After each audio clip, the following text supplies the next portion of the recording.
Xorazm nomining kelib chiqishi tarixiga yuzlansak, Zardushtiylarning muqaddas kitobi Avestoda Xvayrizam, qadimgi fors tilidagi yozuvlarda Xuvarazmi, miloddan qariyb 6 asr muqaddam ijod qilgan milletlik Gekatay asarlarida Xorazmiya shaklida tilga olingan.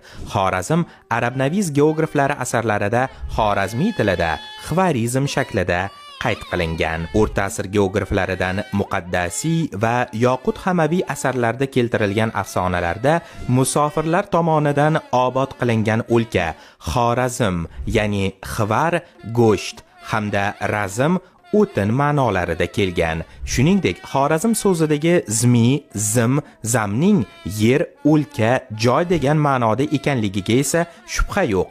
Tolstov Xorazm so'zini Xvarri yoki Xurrit xalqi o'lkasi, Quyosh xalqi yeri deb izohlasa, so'qshunos olim Bagalyubov Xorazm 3 tarkibiy qism xu, vara, zimdan iborat deydi.